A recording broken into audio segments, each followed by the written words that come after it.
j'espère que tout le monde aura compris, parce que c'est parfois un peu compliqué de jouer comme ça avec les chiffres, et ça me paraît tellement évident de plafonner les taxes. Il y a une nuance quand même, parce qu'en fait, il y a 2 taxes sur un litre de carburant. Il y a la TVA et il y a la TICPE. Celle-là, elle n'est pas comment dire, modulable selon le prix de l'essence. Elle est en fait elle est sur le litre. Donc en fait, elle ne change pas et si le prix de l'essence augmente. En revanche, la TVA, elle, évidemment, elle est de 20%. Oui, mais il y a 60% de taxes, donc tu plafonnes les taxes avec le budget que tu as établi, c'est tout. Donc 20% de TVA, c'est celle-là qu'il faudrait sans doute peut-être bloquer, comme vous l'avez dit. C'est pas, ça me paraît l'autre, pas. elle est pas, parce qu'en fait, l'État, les profiteurs, c'est l'État. Oui. C'est ça qu'il faut lui dire à M. Lescure. C'est vous le profiteur. C'est pas les raffineurs ou les distributeurs. L'État est sur notre dos. Parce que l'État, c'est nous, je le rappelle. Ça réintroduit ce qu'on appelait autrefois, de facto, la taxe flottante, l'ex-TIPP, oui. c'est ça. Enfin, c'est pas très compliqué. C'est une proposition. Sauf si je comprends pas, ce qui est toujours possible, mais c'est pas très compliqué de dire ça. Et de l'exprimer simplement. Mais bon, t'as des gens, ils parlent et on cherche ce qu'ils ont dit après qu'ils ont parlé. C'est que dans certains territoires français, à La Réunion, par exemple, c'est l'État qui fixe le prix de l'essence. Oui. À La Réunion, c'est l'État chaque mois qui décide le prix. Bon, on va parler évidemment de Trump avec cette phrase hier. On était hier soir lorsqu'elle est tombée, Vincent Hervouette, la guerre est quasiment finie. Mais avant cela, on parla tout à l'heure de Jean-Luc Mélenchon. Mais alors, il y a quelque chose, je voulais vous faire écouter ça en début d'émission. Ce qu'a dit Roselyne Bachelot, et c'est absolument incroyable. Sur Jean-Luc Mélenchon.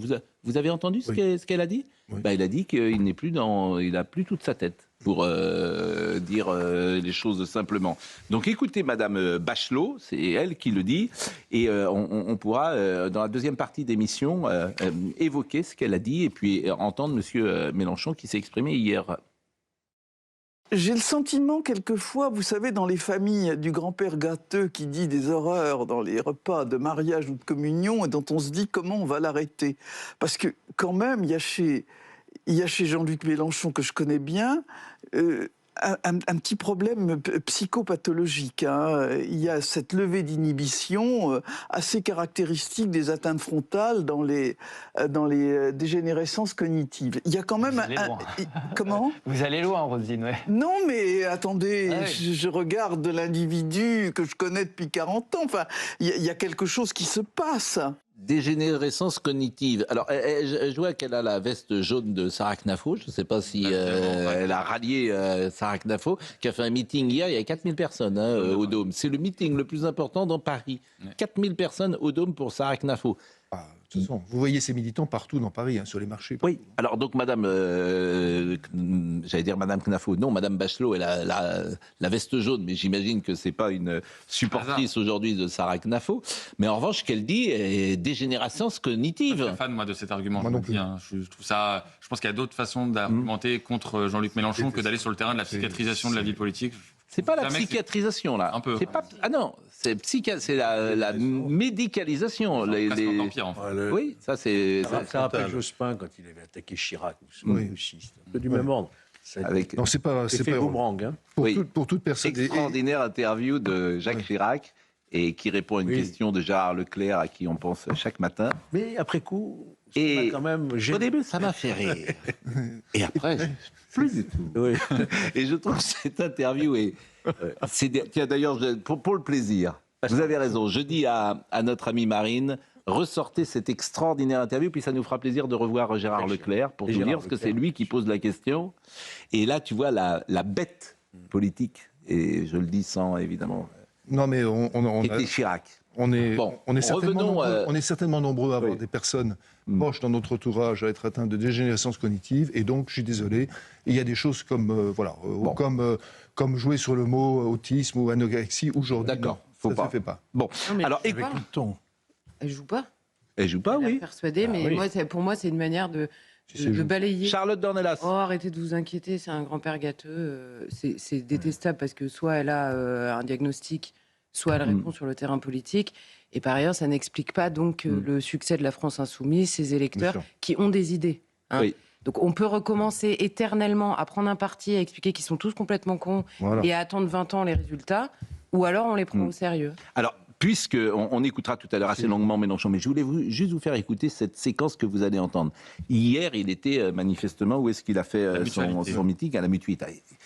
Il explique que c'était un traquenard, Constantin de Ranque. Et tout le monde applaudit. Je vous assure, cette scène, c'est quelques secondes. Hein. Le public de Jean-Luc Mélenchon, là je partage Charlotte, c'est un public complètement acquis. fidèle, qui ne veut rien entendre, galvanisé. Vous avez parfaitement raison.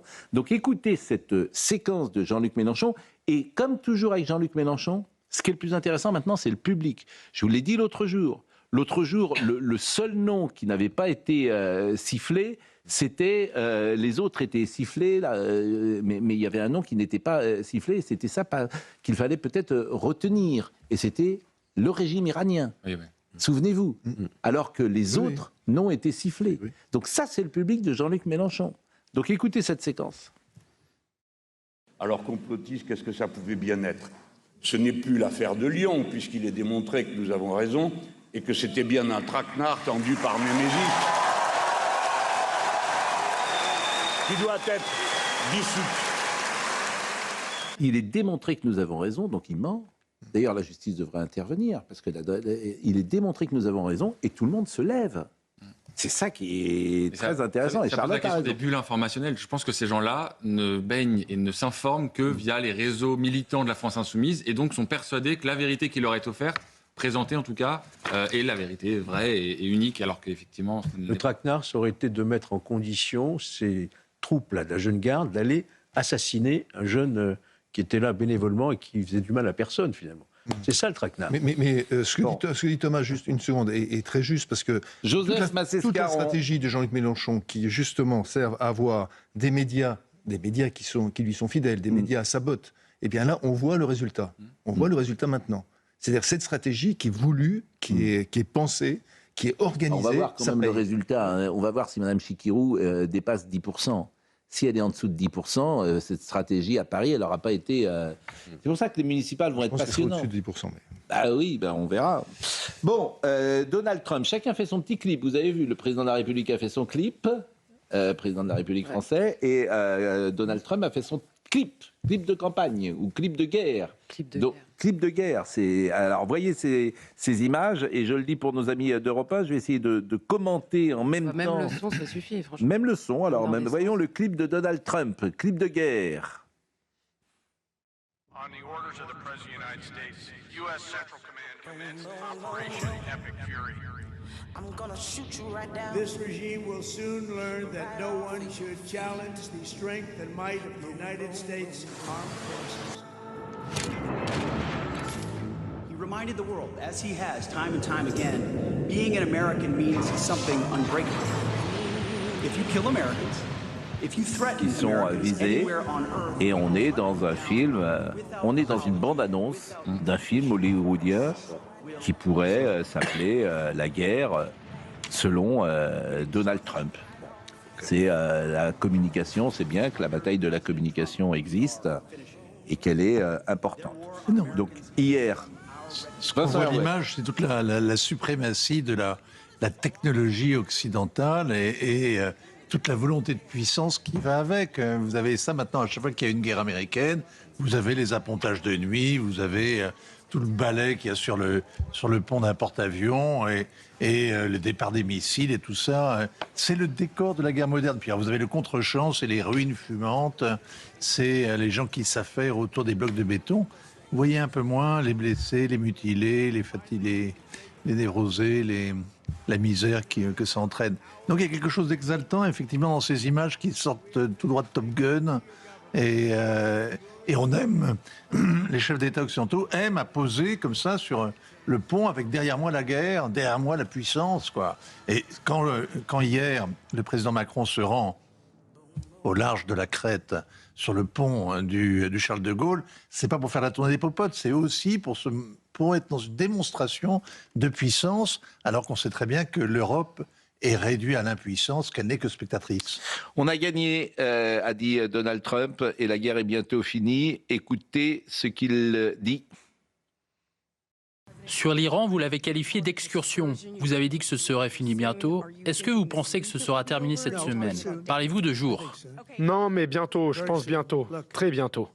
À propos du nouveau guide suprême, devez-vous l'éliminer? Est-ce qu'il a une cible dans le dos? Vous voulez dire le nouveau guide suprême? Vous voulez dire le fils?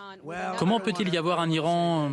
Eh bien, je ne veux pas dire ça, mais vous savez, j'ai été déçu parce que nous pensons que cela va simplement entraîner davantage les mêmes problèmes pour le pays. Donc j'ai été déçu de voir leur choix. Bon, la guerre est quasiment finie. Et puis le deuxième passage que je voulais vous faire écouter, Trump dit on aurait dû le faire il y a bien longtemps et les chefs d'État américains auraient dû faire ce que j'ai fait moi-même, Donald Trump. On a déjà gagné à de nombreux égards, mais pour l'instant pas assez. Nous devons continuer, nous allons continuer plus déterminés que jamais afin d'atteindre la victoire qui permettra de mettre fin à ce danger une bonne fois pour toutes. Cela fait 45 ans. On aurait dû le faire il y a bien longtemps. Le monde aurait été très différent si un autre président avait eu le courage de se rendre là-bas, d'agir. Il y a eu bien des opportunités. N'oublions pas que les États-Unis sont une grande nation, la plus exceptionnelle de l'histoire, qui ne saura être menacée par des terroristes. Ce n'est plus acceptable.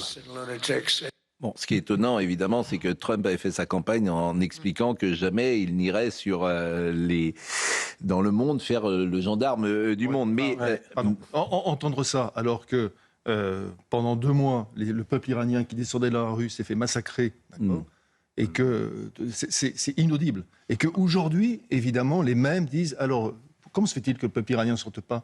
Pourquoi est-ce qu'il n'est plus dans la rue alors qu'ils se sont fait pratiquement pendant 2 mois massacrer? Non, mais en aucun cas, cette guerre n'est faite pour libérer le peuple iranien des tyrans qui le martyrisent depuis des décennies. C'est pas ce qu'il dit là, hein? Qu'est-ce qu'il dit? Il dit la guerre est quasiment terminée, tout est dans le quasiment.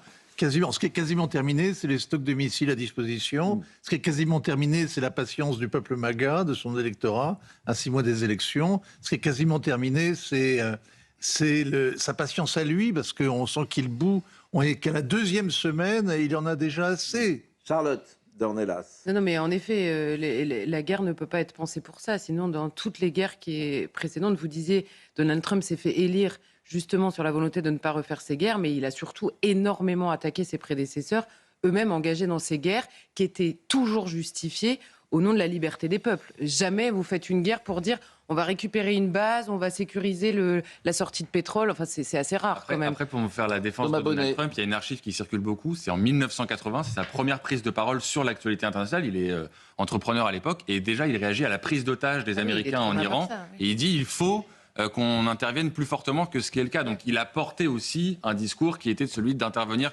fortement contre le régime islamique en Iran. Ça a rejoint une forme de constance. Pas au moment de se faire élire. Pas au moment de se faire élire, c'est vrai. On peut le faire remarquer.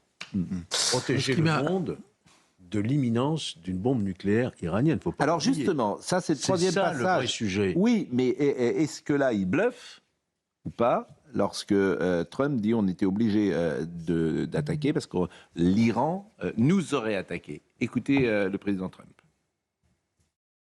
Je vais vous donner la meilleure raison pour nous d'intervenir.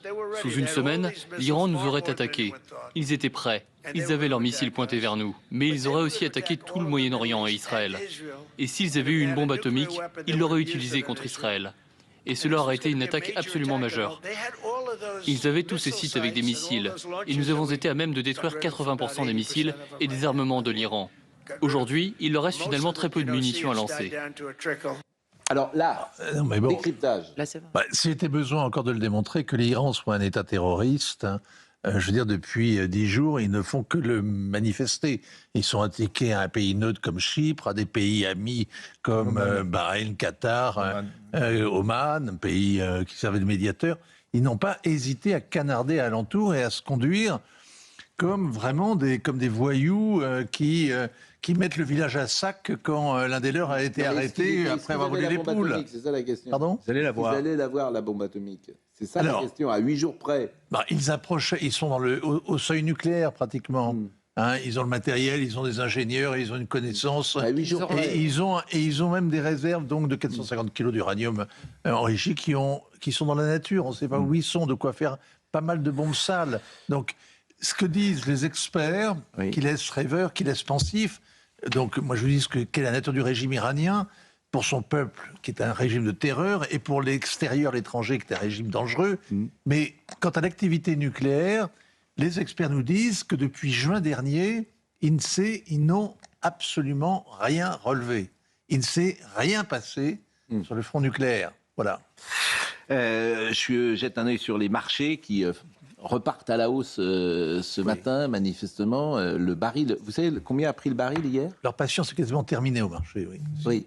Oui. Mais le baril hier, et c'est unique paraît-il dans l'histoire du baril, il a pris 31% dans la même journée.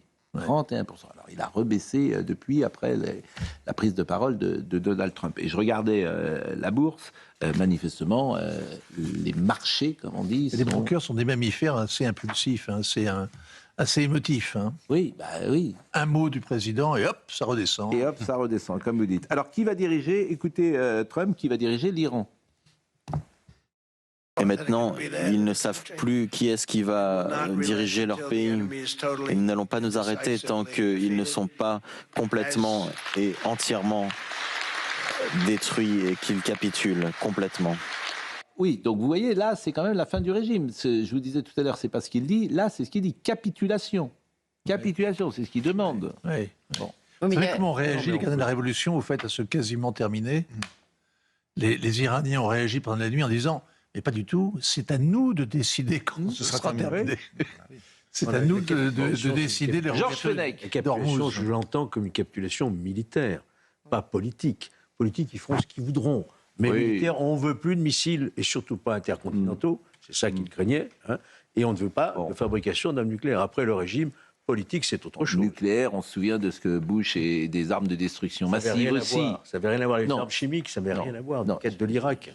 Ça n'avait rien à voir. Sinon que le mensonge avait à voir. C'est ça. Là, oui, le mensonge. Mais là, je fais un parallèle entre ce que disait. Il n'y a pas de mensonge là. Il y a une déclaration. Il y a un mensonge énorme. Il y a une charte en Iran, c'est la destruction d'Israël. Oui. C'est pas un mensonge. Non, mais je dis mensonge lorsque Trump dit que l'Iran avait peut-être la bombe atomique. Je dis peut-être mensonge. Et je fais. Il a dit qu'il s'apprêtait. Il s'apprêtait. À 8 jours près. Non, il a dit qu'ils allaient frapper dans une semaine. Ils allaient frapper. Et je fais un... C'est votre séjour à Givors qui vous a retourné la tête, non, j'écoute ce qu'il dit. Cher... Il craint les missiles intercontinentaux. Cher Georges Fenech. Parce qu'à Givors, je vous vois avec le maire de Givors, vous le trouvez formidable, c'est votre fantasme. Ah ben non, j'ai vu ça sur les réseaux. C'est une interview parmi des vingtaines d'interviews que je fais. Vous avez le droit d'ailleurs de trouver formidable le maire de Givors. Je peux exercer. Ah, vous avez d'autres fonctions que venir sur le plateau, mais en fonction des fonctions, j'ai un organisme de formation des élus locaux en toute la France et je parle à tous les élus d'où qu'ils viennent. Mais j'ai remarqué que selon à qui vous parlez, vous dites des choses un peu différentes. Parce que vous n'écoutez que la moitié des choses. Vous avez quelque chose... Mais c'est pas le sujet. Non, c'est pas le sujet. C'est vrai. C'est vrai que ça vous pose un problème. Mais oui, ça pose un problème parce de savoir qui vous êtes. On peut parler à tout le monde et avoir des idées fermes. Oui, et on peut parler à tout le monde. On est en démocratie. Vous avez raison. Je peux parler à un maire communiste, je peux parler à un maire écologiste. C'est ce que je fais par ailleurs. Mais vous changez de discours. Mais vous avez le droit, hein. Je n'ai jamais changé de discours. Ah, si, un petit peu quand même. Bon, mais en revanche, le succès militaire, et je voulais vous faire écouter Donald Trump. Non, je faisais un parallèle du mensonge. Oui. Je disais Bush avec les armes de destruction massive. Avec moi, d'accord. Voilà, c'est la même chose que peut-être Donald Trump. C'est la guerre, c'est l'intox, tout le monde ment un peu, j'imagine, et même ment beaucoup. Bon, le succès militaire, alors là, la manière dont il parle à Poutine, j'ai appelé Poutine, même Poutine m'a dit, c'est fou, vous avez vraiment une de ces armées, c'est merveilleux.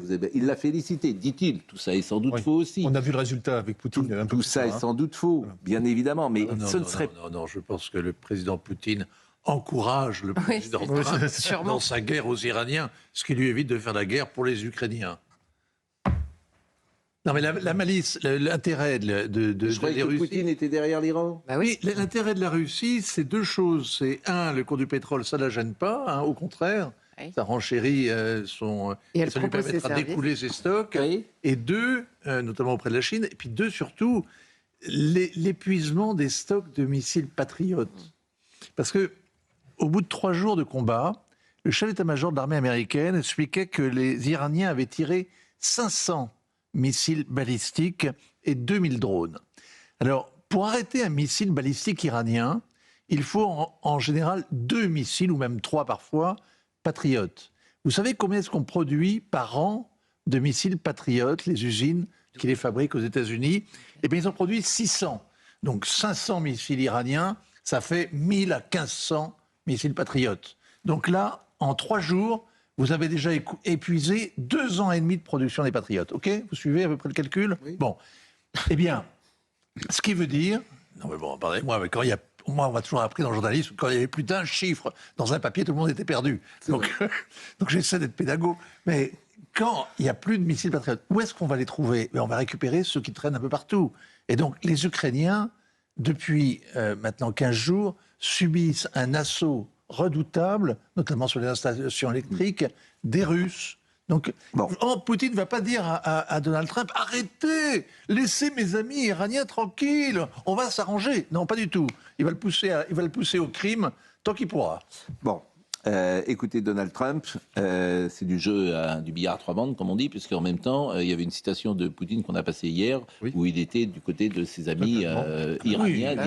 Oui, ça n'empêche pas d'avoir de bonnes relations avec la Maison-Blanche. Bon, non, c'est pas la Maison-Blanche, là, c'était l'Iran. Mais succès militaire, donc écoutez Trump. Écoutez Trump. Je pense que personne ne pensait que nous serions couronnés de succès aussi rapidement. Cela a été un succès militaire comme jamais auparavant. Nous avons les meilleures forces militaires au monde, les meilleurs équipements et les meilleurs généraux. Ce sont tous les meilleurs, et du coup nous sommes allés très vite. J'en ai parlé avec le président Poutine, qui a été très impressionné par ce qu'il a vu, parce que personne n'avait rien vu de tel auparavant. Bon, le président, alors la manière dont il parle, là, en permanence, c'est la meilleure armée du monde, tout ça, etc. Mais je voulais quand même, puisqu'on parlait de la Russie... Le coup au but de samedi matin, pardon, mais ça, on n'a jamais fait aussi bien. C'est un coup incroyable. Oui. Alors, je voulais qu'on parle de la Russie, on va voir le sujet d'Inès Alicane, la position de la Russie, et vous allez pouvoir la décrypter, parce que là encore, je me répète, mais chaque matin, je dis qu'on a besoin d'explications, de pédagogie, etc. C'est vrai que le public comprend mal, sans doute parce qu'il n'est pas aussi averti que vous. Il a le sentiment qu'a priori, la Russie était alliée de l'Iran. En tout cas, c'est un partenaire privilégié, l'Iran, de la Russie. Et vous m'expliquez au contraire que la Russie est très contente de ce qui se passe. Donc forcément, ça demande une petite explication de texte. En même temps. Comment Les deux peuvent être vrais en même temps dans un monde cynique. Mais bien sûr. Mais il y a des gens parfois qui, comme ça, sont un peu caméléons. Ça peut exister. La subtilité. Ça peut exister. Donc, bon, je vous regarde pas. Mais en revanche, je vous propose d'écouter le sujet d'Inès Alicane. Le Kremlin affiche clairement son soutien à Téhéran. Dans un télégramme adressé au nouveau guide suprême iranien, Mojtaba Khamenei, le président russe Vladimir Poutine assure un soutien indéfectible de Moscou. Je suis convaincu que vous poursuivrez honorablement l'œuvre de votre père et unirez le peuple iranien face aux épreuves difficiles. Je souhaite confirmer notre soutien indéfectible à Téhéran et notre solidarité avec nos amis iraniens. La Russie a été et restera un partenaire fiable de la République islamique. Âgé de 56 ans, Mojtaba Khamenei succède à son père, Ali Khamenei, qui dirigeait l'Iran depuis près de 4 décennies.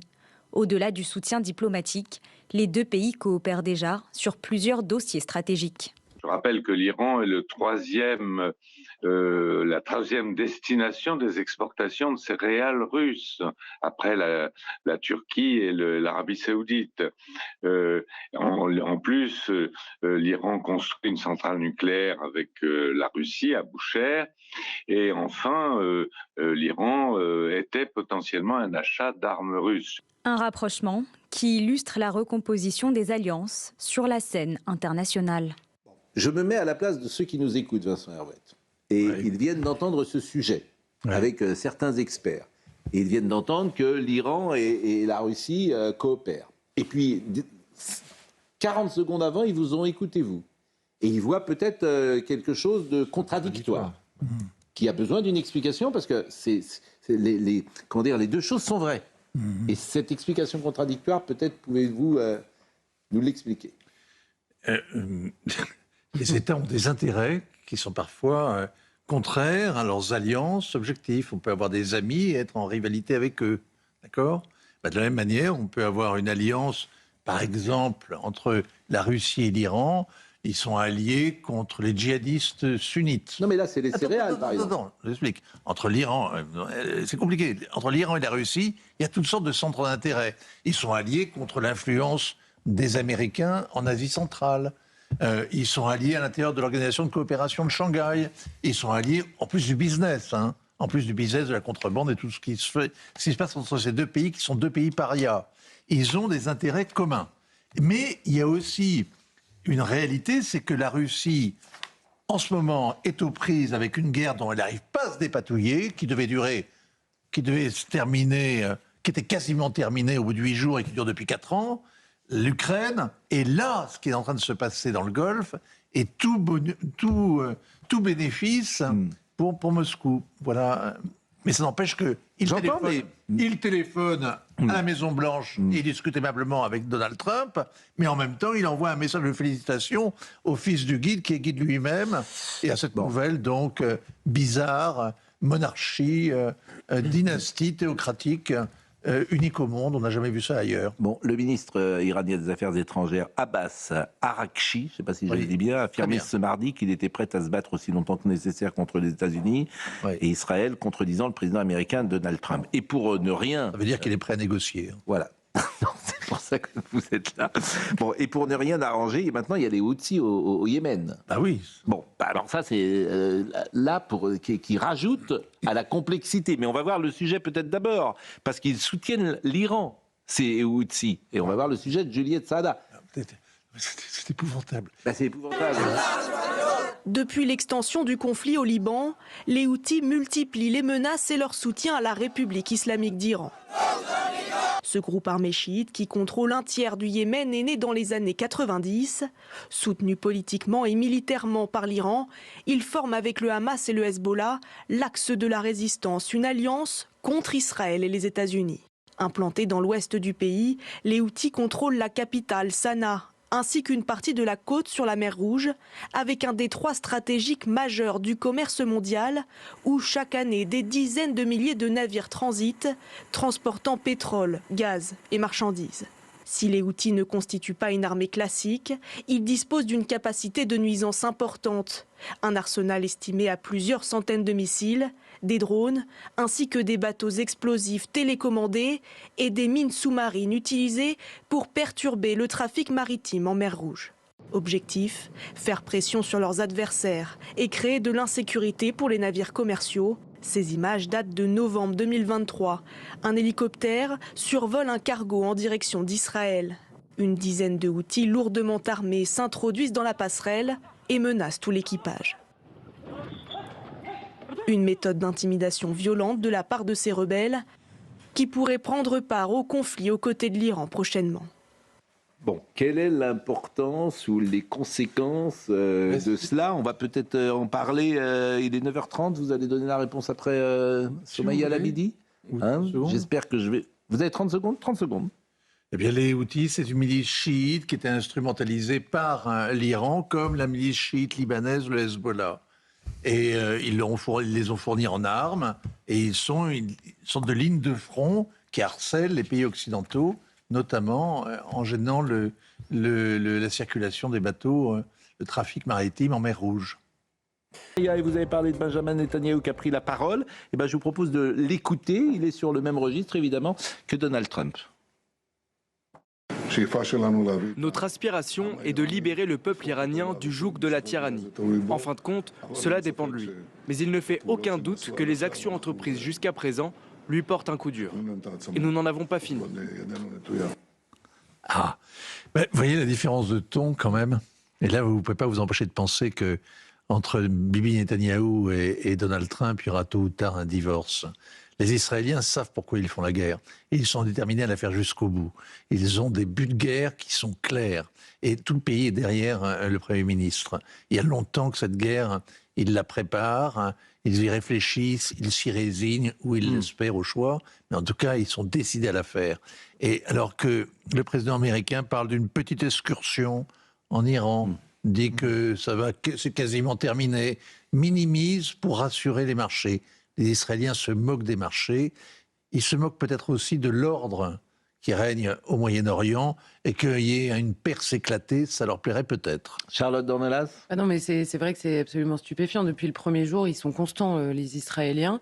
Et en effet, ils ont un pays, donc ils n'ont pas non plus une politique intérieure à gérer sur le conflit, ce que Donald Trump fait du matin au soir. Et Donald Trump, je suis désolée, depuis le début, que ce soit lui ou ses envoyés, on ne voit pas très bien où ils veulent en venir, si ce n'est en effet une publicité pour la meilleure armée du monde. On a bien compris, mais à part ça... Et puis l'ambassadeur de France, l'ambassadeur d'Israël en France était présent ce matin, je crois qu'il était chez nos camarades de BFM, et je propose d'écouter ce qu'il a dit sur le successeur de Khamenei.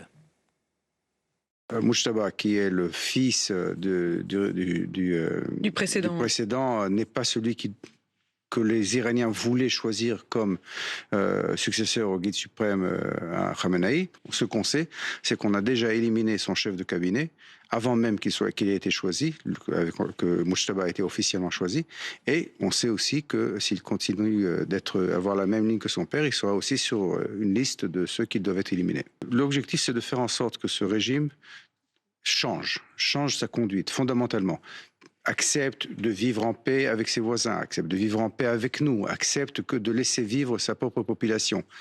Si ces objectifs sont atteints sans qu'il soit éliminé, c'est très bien. Bon, assez clair pour le coup, l'ambassadeur. Oui, la seule chose, c'est qu'en effet, Vincent évoquait l'idée d'une Perse éclatée, c'est-à-dire d'une puissance affaiblie à leur porte. Et on comprend que la rhétorique aussi de libérer le peuple iranien ne se fera pas sans les intérêts d'Israël. C'est logique. Mais... Écoutons ce qu'a dit, je crois que c'est le Premier ministre iranien qu'on va entendre, en contrepoint de ce qu'il disait Donald Trump. Lui, il dit ça va continuer, la guerre n'est pas finie. Tout d'abord, il est trop tôt pour qu'il fasse des commentaires. Tout le monde attend ses discours et ses commentaires qui seront faits plus tard. Mais je ne pense pas que la question de discuter avec les Américains ou de négocier à nouveau avec eux soit à l'ordre du jour.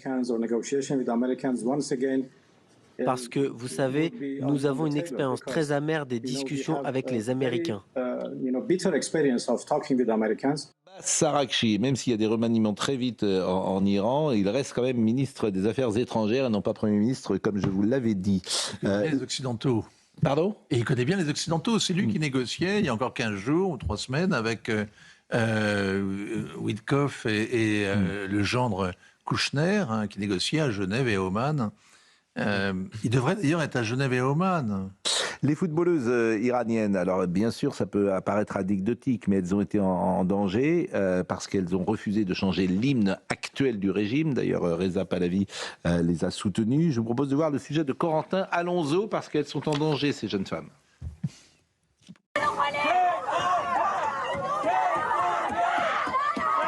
L'appel de ses supporters au gouvernement australien a été entendu.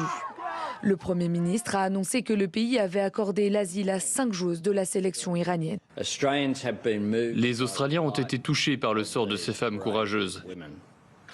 Elles sont en sécurité ici et devraient se sentir chez elles. Le 2 mars, soit quelques jours après le début de la guerre, la sélection féminine de football avait décidé de rester silencieuse au moment où résonnait l'hymne national de la République islamique. Un présentateur de télévision d'État avait alors qualifié l'attitude des joueuses de traîtres en temps de guerre. Lors des 2 rencontres suivantes, les joueuses ont à nouveau chanté l'hymne national tout en exécutant un salut militaire.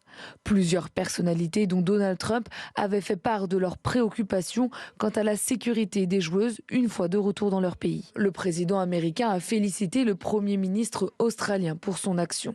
Il s'occupe déjà de 5 d'entre elles et le reste suivra. Certaines toutefois ont le sentiment qu'elles doivent retourner en Iran parce qu'elles ont peur pour la sécurité de leur famille. Si l'inquiétude demeure pour les autres membres de la sélection, le Premier ministre australien l'a réaffirmé cette nuit. L'Australie se dit prête à aider toutes celles qui le souhaitent. Les paroles de l'hymne national iranien, ça se termine par « Soit éternelle, soit immortelle République islamique d'Iran ». Donc on comprend que ça peut rester en travers de la gorge de gens qui se battent pour la liberté. Mais il ne faut pas se tromper. Ces 5 joueuses qui sont magnifiques, qui sont désormais, leur vie est désormais menacée, et si elles étaient rentrées au pays, elles auraient sans doute été persécutées. Ces 5 joueuses sont sans aucun doute patriotes. Ce qui est frappant quand on discute avec les Iraniens, même ceux qui sont dans la diaspora depuis 40 ans, ils restent nationalistes, ils restent fiers de leur pays, et ils ne se définissent pas comme chiites, comme kurdes, comme azéris ou autres, ils se définissent comme iraniens. Je peux rajouter un mot sur la question du changement de régime dont on parle depuis tout à l'heure. Pour moi, il est beaucoup plus facile de détruire territorialement un groupe terroriste ou un État terroriste. On l'a fait, nous, en frappant l'État islamique avec la coalition. Pour autant, Daesh est toujours là. Daesh renaît de ses cendres. C'est beaucoup plus difficile que de tuer une idéologie. Celle-ci, elle renaît à tout moment. Les talibans en Afghanistan, en Syrie, Daesh est en train de renaître, on le sait. Et en Iran, vous avez beau abattre militairement un régime, pour autant l'idéologie, elle peut surgir à tout moment. C'est ça le vrai sujet. Mais on ne peut pas décapiter par définition un régime. On ne peut pas décapiter un régime totalitaire. C'est pas possible. Une tyrannie, oui, mais pas un régime totalitaire. Et on voit bien d'ailleurs ce qui se passe en Iran, c'est-à-dire qu'il y a en effet un nouveau guide suprême. On ne peut pas parce que le pouvoir... Pourquoi ? Parce que le peuple le peut. Je vais vous dire pourquoi. Non, mais le peuple le peut. Le peuple le peut, mais... dans l'histoire, il y a des... Ce que je veux dire, c'est qu'on peut... Le peuple le peut, si le peuple se soulève. Mais on ne peut pas simplement éradiquer avec une frappe comme on pourrait le faire pour un régime tyrannique ou autre. Pourquoi ? Parce que dans un régime totalitaire, le pouvoir est dilué partout. Et c'est ce qu'on voit aujourd'hui en Iran. Oui, mais il y a des exemples dans l'histoire du monde de régimes totalitaires qui sont tombés parce que le peuple s'est révolté. Et, lesquels ? La France, en 89, ne serait-ce que la France, chers camarades. Vous aviez un pouvoir totalitaire qui s'appelait la monarchie. La monarchie n'était pas un régime totalitaire. C'était pas totalitaire, enfin. Bah oui. C'était un régime autoritaire au pire, et qui était trop faible, d'ailleurs. C'est toute la différence. C'est toute la différence. Elle est importante. On a eu une monarchie absolue à un certain moment. La monarchie, c'était... Non, c'est pas un régime totalitaire. Le régime totalitaire, le pouvoir se dilue. Vous pensez qu'à chaque fois, à l'arène... Je suis désolé d'avoir... Comment ? C'était quoi alors la monarchie française, selon vous ? C'était un régime autoritaire. Héréditaire. Oui, sans doute, mais... pyramidal, si vous voulez, tout ce que vous voulez. Et des corporations. Et des corporations avec les 3 ordres. Oui, mais 3 ordres et des corporations. Il y avait un parlement, il y avait une opposition. Très riche. Vous savez, on votait sous l'Ancien Régime. Pour le malheur de la monarchie, d'ailleurs. On avait affaire à forte partie. Non, mais moi, je pas... Mais des États généraux. Oui, bien sûr. Quand les États du Languedoc ne voulaient pas partir en guerre d'Espagne, ils disaient à Louis XIV, on ne veut pas, il partait pas. Donc, ce que vous me dites... Donc, on va laisser la monarchie française de côté. Mais par exemple, quand l'URSS se tourne, pour vous, ce n'est pas le peuple russe qui fait tomber ce régime totalitaire. C'est un régime qui se suscite parce qu'il est arrivé au bout du mensonge. Absolument. Mais c'est pas le peuple qui se révolte. Non, le peuple se révolte pas vraiment. Vous avez, c'est d'ailleurs, il tombe pourquoi ? C'est la nomenclature elle-même qui se fait harakiri avec Gorbatchev, Helsinki, etc. Absolument. Mais il n'y a pas eu d'émeute, si vous voulez. Il n'y a pas eu ce qui s'est passé en 17. Vous n'avez pas eu une insurrection des matelots. Le mur de Berlin est tombé. Bon, non, il est tombé. Ce que je suis complètement d'accord avec ce qui a été dit avant. Oui. Mais il y a vous ne pouvez pas écraser un mouvement terroriste j'entends. Comme Daesh ou un régime comme l'Iran sans aller au sol. J'entends. Vous ne pouvez pas le faire à 10 000 pieds. La question fondamentale de cette séquence, c'est ce que dit Dominique de Villepin. Dominique de Villepin, qui d'ailleurs nous écoute régulièrement, il dit la diplomatie, sont des mécanismes très précis. Et ce que est en train de faire Trump en ce moment par cette intervention, c'est nourrir le terrorisme sur les 20 ou les 30 prochaines années. Et il fait ce que nous avons fait en 2003, c'est-à-dire qu'il déstabilise tout un pays, toute une région avec des conséquences XXL. Et il dit, au Sahel, en Afghanistan, en Libye, partout où il y a eu intervention, ça a été pire après qu'avant. Bon, ça... Comment dire, ce raisonnement-là, cette contradiction-là, il faut l'entendre d'ailleurs, et c'est pour ça que je vous la soumets. Qu'en pensez-vous ? Quelle est votre analyse ? L'histoire lui donne raison.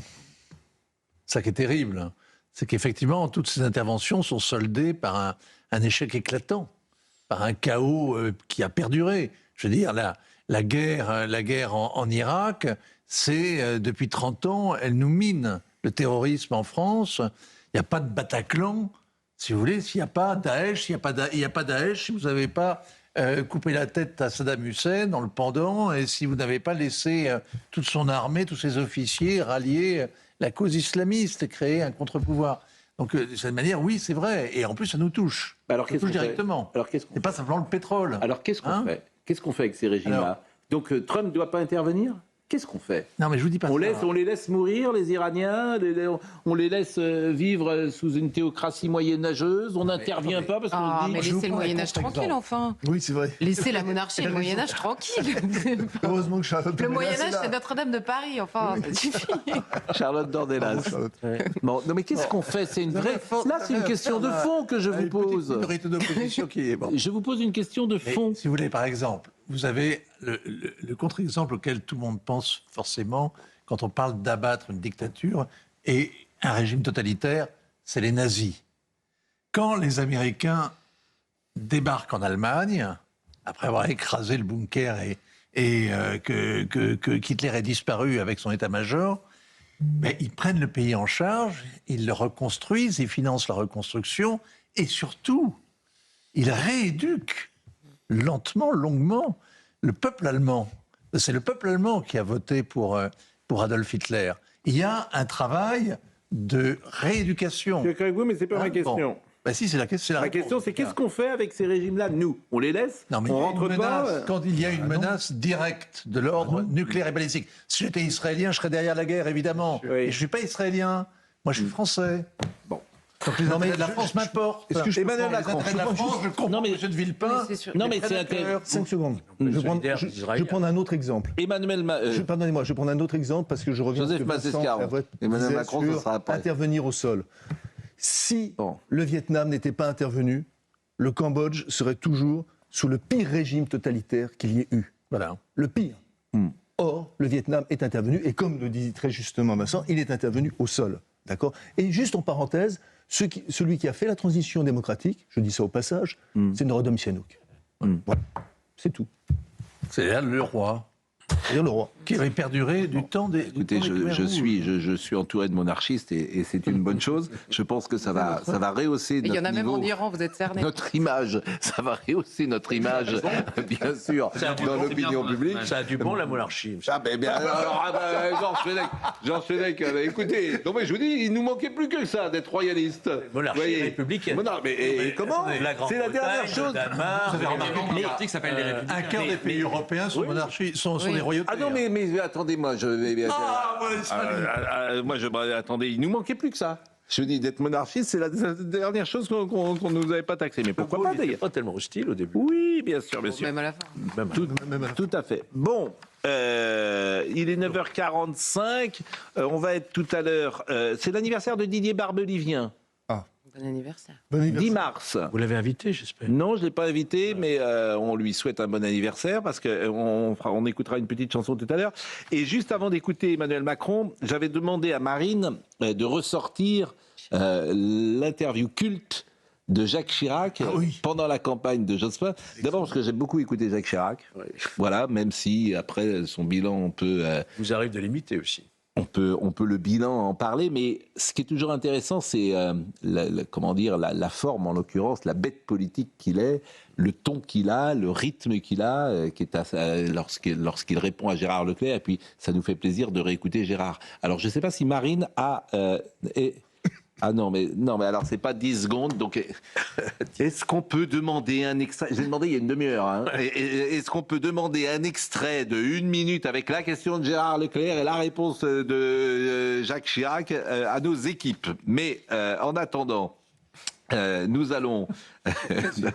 Comment? 10 secondes sont passées. Quasiment. Ah non, mais c'est pas de la faute de Marine, hein, bien sûr. Hein, c'est pas de la faute de Marine Lançon. Mais on va faire en sorte que nous ayons cette séquence.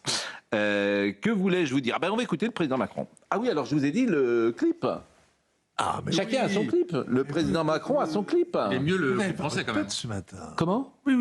Il y a le clip de Trump et il y a le clip d'Emmanuel Macron. Donc allons, enfants. C'est un clip, vous l'avez vu, vous l'avez passé ce matin dans la matinale?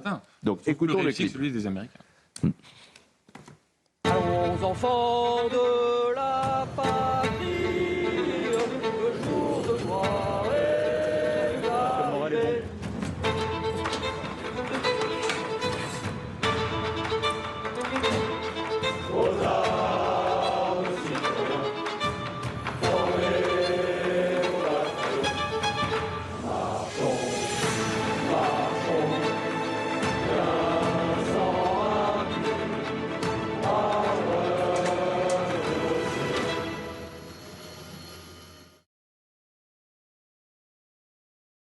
Il faudrait faire l'étude comparée, plan par plan, des deux. On voit le président au milieu de sa cour, en quelque sorte. C'est pas de sa cour. Non, mais Vous savez, un ministre ou un chef d'État, c'est quelqu'un qui n'est jamais seul. Il avance toujours flanqué de quelques personnages, sauf... Mais vous croyez que c'est efficace, ça, ou pas? C'est d'un côté le cinéma hollywoodien, de l'autre côté le cinéma d'auteur français. Franchement, on pourrait faire la transposition cinématographique. Il y aurait l'Équipe nationale. Ne dites pas quand même que c'est Où est donc passée la 7e compagnie et que face à Top Gun. Franchement, ne dites pas ça. Chef, c'est beau, chef Chaudard, ne dites pas ça. Il y aurait beaucoup à dire. Il y a deux éléments à dire. Là, ce qui m'a frappé pour Trump, c'est que la technique est très mise en avant. Voilà. Pourquoi? Ça veut dire la puissance et la distance. C'est-à-dire, il y a une distance. C'est-à-dire que vous pensez qu'on en revient, on s'en remet également à la technique et à la puissance américaine. Alors que là, en fait, il s'agit de quelque chose de plus politique, c'est-à-dire de montrer un groupe, de se rassembler, que le peuple se rassemble. Bon, et vous trouvez que c'est une bonne chose, la communication élyséenne? Moi, je trouve ce clip plutôt pertinent, dans le sens où il met en avant, en effet, plutôt les marins, porte-avions. Après, évidemment, qu'il y a un effet pour le président de la République, un effet drapeau.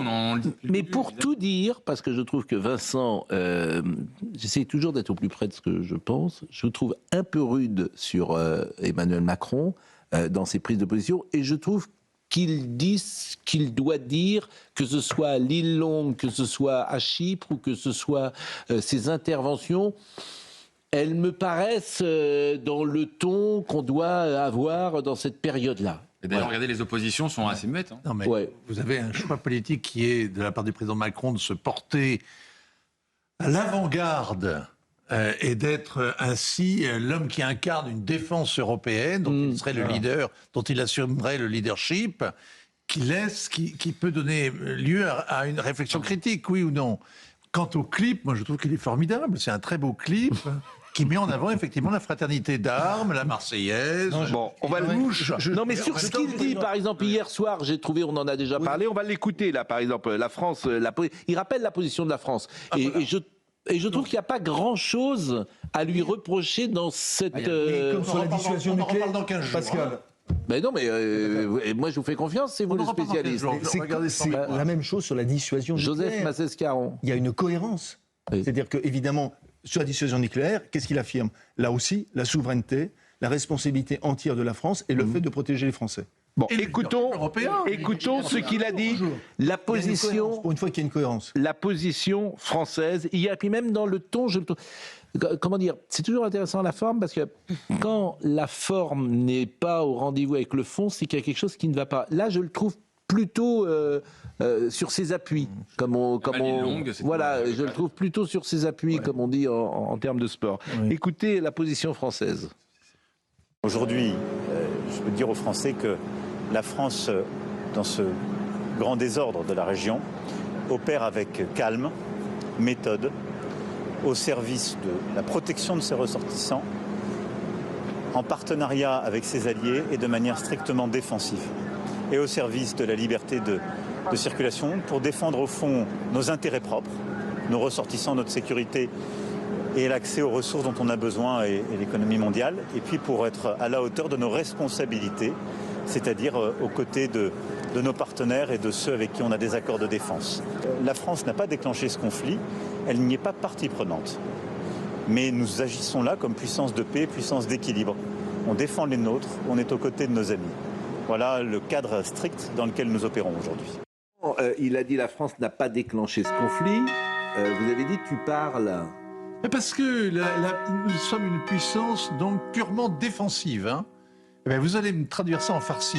Et puis quand vous allez aller dans le détroit d'Ormuz, dans la deuxième phase, quand les choses seront un petit peu calmées, mais qu'il y aura toujours une guerre, puisqu'autrement on n'irait pas, quand on va aller ouvrir la porte du détroit d'Ormuz à la circulation des tankers et des porte-containers, on va dire aux Iraniens qui l'ont fermé, ah non, mais c'est une position purement défensive, vous êtes en train de bloquer le détroit d'Ormuz pour peser sur Donald Trump, nous on va le libérer, mais c'est purement défensif et vous n'avez rien à dire, c'est pas chez vous.